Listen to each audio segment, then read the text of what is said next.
I've seen some videos from you in Australia, India, Switzerland, and what always strikes me is that you're able, like in an hour's time, to give a sketch of the human condition.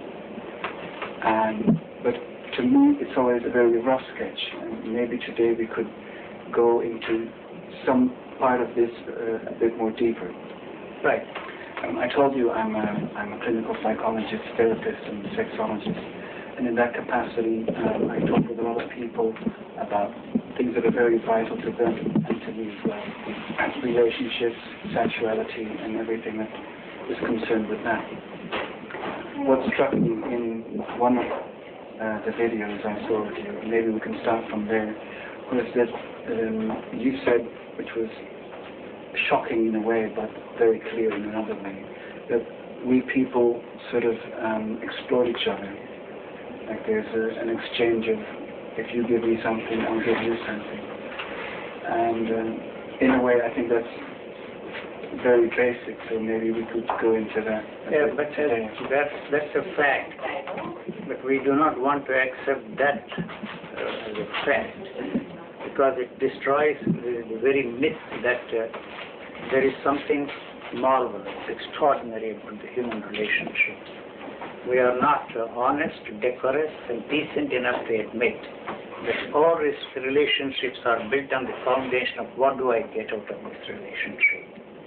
It is mutual gratification.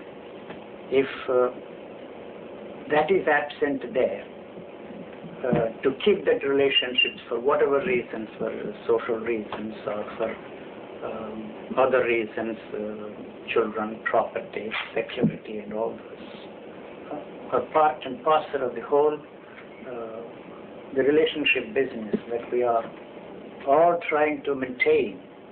And when that fails, when that doesn't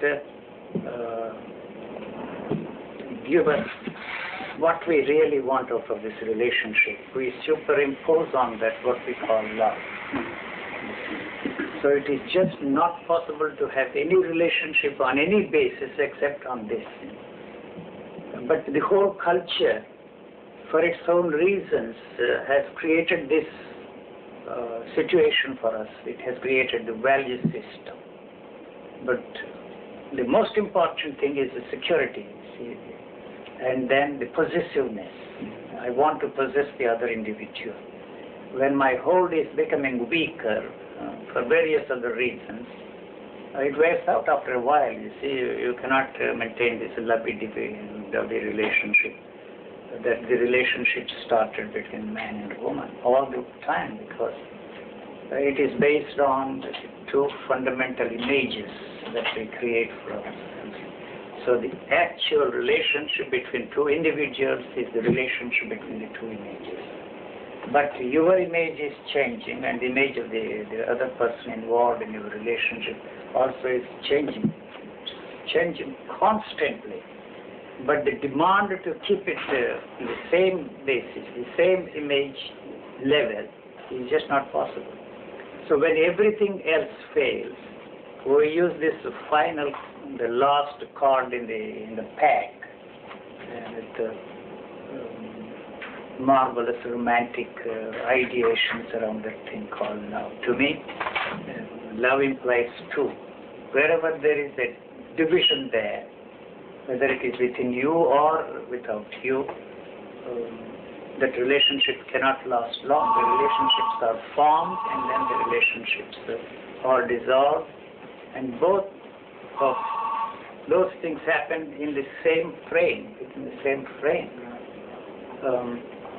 So that is really the problem. To me, you may think that I'm a very crude man, but if anybody talks to me about love, it is to me a four-letter word, Mrs. That's the only basic relationship between a man and a woman.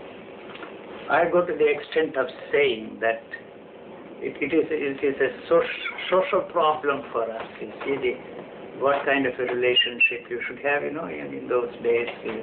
Even amongst Brahmins, it is not possible to marry unless you belong to the same subdivision there. And it was worse than racial stuff in those countries, even in those highly advanced civilizations. So the idea of maintaining the, I don't know what word we use, you see, not that they call it, I just don't get the right word, you see, to maintain the family traditions. What is tradition after all? It is the unwillingness to change with the changing things. When we are forced by the conditions, then we change a little, but yet, you see, the change is not in the interest of the mechanism of our thinking. I'm saying a lot of things. And I go to the extent of saying, unfortunately, we have blown this business of sex out of proportion. It is just a simple biological need of this living organism. This body is interested in only two things: survival and to reproduce one life. It's not interested in anything. But it has become a tremendous problem because the basic biological functioning of the body we have turned that, you see, into a pleasure moment. If there is no thought, there is no sex at all. And the second problem here is it is not just the sex act that is important, you see. The build-up that is there, the romantic structure that we have built around it, the love play, this, that, and the other, is based on the build-up, you know. So, if you look at, say, a beautiful woman, for example, the moment I say that it is a woman, we have created a problem there. A beautiful woman. And then it is more pleasurable to hold her hand than just to look at the beautiful woman.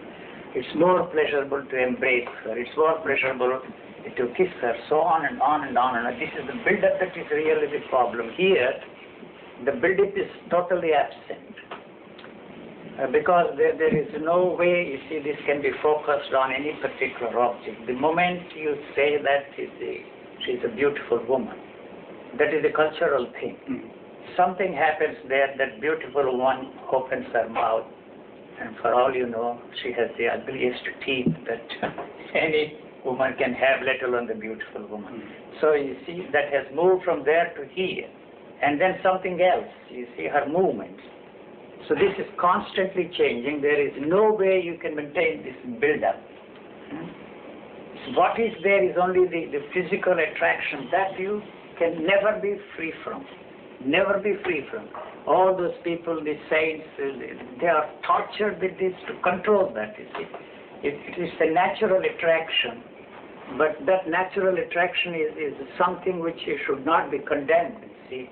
So you don't tell yourself that you are a God man, that you are a realized man, that you are an enlightened man, that you are a saint, and that you should not think these thoughts. You see, that's really the problem there. They are not honest enough to admit that.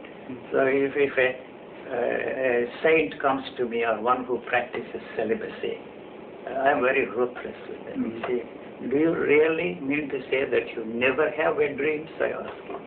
And the second thing is to practice the celibacy in the name of your spiritual pursuit is a crime against nature. If you are impotent, or for some reason, if the woman happens to be a barren woman, that's a different story. But why, you see, this religious thinking of man emphasize this denial of sex as a means to a spiritual attainment? You see, because that's the way you can control people. That's the most powerful drive.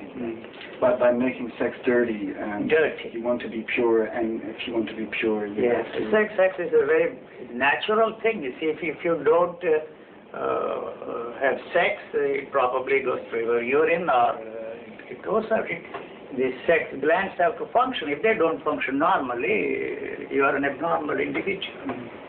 But we are not ready to accept the fact, because it undermines this is a parenthetical clause, I'm using a very complex sentences. It undermines the very foundation of human culture, that we are not just biological beings, that we are something more than that. You see, whether it is spiritual thinking or an economic thinking, you know, you say you are just not an economic being controlled by the laws of supply and demand, but actually in the field of economics we are controlled by the supply and demand. And in the political field, the raw excessive politicalism controls our thinking. So, but we are not ready to accept the basic fundamental fact that this is just a biological being. And all that is happening there is the hormonal activity. And it is pure and simple chemistry. That is all that is there. So if there is any problem there, you see, it is too much for me to tell you because you are a sex therapist and all that kind of a thing. It cannot be helped in any other way other than trying to change the chemistry of the whole thing. You know, I think our whole thinking has to be put on a different track. You see, I don't know. I'm just suggesting. I may be wrong. I'm not competent enough. You see. What track would that be? It's all chemical. It's all chemical. If, as they say, that the desires are hormones, and the whole ethical culture that we have created through centuries to control the behavior of human being is false. So desire cannot be false. Anything that is happening within this organism cannot be false.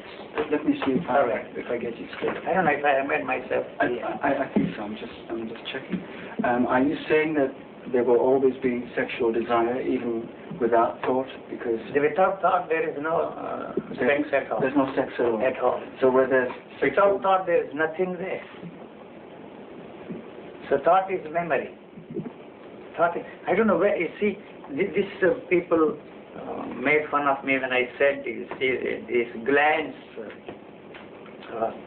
are inactive there. You see, one of the most important glands there is the thymus gland. And when I discuss this subject with some physiologists or the doctors, you know, they made fun of me. It's a dead thing. It's inactive. If it is activated through any external means, it will be an abnormal situation. But you know that that's the most important gland, the feelings, which are not thoughts, operate there. You see, that is involved from the time. You see, the medical technology ignored that for a very long time. Any abnormal condition of that is considered to be an abnormality. And they tried, you see, to treat it as an abnormal condition. But when you reach the adolescent age, it becomes inactive. You see, then your feelings are controlled by other ideas. You see, you know? More by culture than by biology. Than by natural biology. Feeling is, you see, if you trip there, and you don't actually trip along with the man who trips over, but the whole of your being is involved in the tripping over. You see, that is the feeling that I'm talking about. But all the other feelings are emotions, thought. The distinction between feeling and thought is not really something to... It's artificial. It is very artificially created. It is cultural, you know. Heart is more important than the head and all that absolute what we call. But when once you see this kind of a disturbance takes place in the hormonal balance of the human body through this catastrophe, through this calamity, through whatever you want to call it, and then this is not only this is activated, but also all the other glands are activated. And the pineal and pituitary glands are also activated. You see, people ask me, why don't you submit yourself to medical technology? And why you are making these assertions? I am not selling these things, but what I have against the medical technology is that you want to understand the functioning of these things. When once you have some idea how they are functioning, how the activation of these things will help mankind, you are not going to use it for the benefit of mankind. And that's the reason why you're not interested in... Not interested in that. If you don't accept what I'm saying, it's fine with me. If you reject, somebody there talking to physicians, said, oh, this fellow is talking rubbish. Now, volumes have been written on the subject of thymus in America. So I'm not claiming any special knowledge of these things, because the feeling, you see, is quite different from the feeling induced by thoughts, So, the sex has to be put in its proper place as one of the natural functionings of the body. And it is mainly, solely and wholly for the purpose of producing, reproducing, recreating something like this. It has no other place in this. So, in the functioning of the body. If one isn't interested in procreating, there is no function to sexuality? No, there is no way you can go back now, because the thought always interferes with that, and so it has become a pleasure movement. I'm not saying anything against it. You see, I go to the extent of telling people, if it is possible for you to have sex with your mother, without any problem, psychological or spiritual problem, that will put an end to the sex. You see, the whole thing is built on your ideas. See, I'm not advocating incest as a way of life. For this, there is no such thing as incest at all. It is the guilt problem, it is the psychological problem, it is the religious problem. If it is possible for a human being to have sex without a second thought, whether it is your sister, daughter, mother, without any regret, without anything, the sex is finished. It falls into its proper. I'm not suggesting that as a therapy. No. Please don't get me wrong. I'm not suggesting that. The other thing is... But you mean without the build-up? Without the build-up. Throw that away. What I'm trying to say is it's just not possible to have sex with your wife or with your mother or with anybody. So sex goes out the door? Sex goes out of the door. And then what you are left with is the natural functioning of the sex glands. If it is not used, all this talk of these spiritual teachers talking about it grows into your, Don't believe all that nonsense.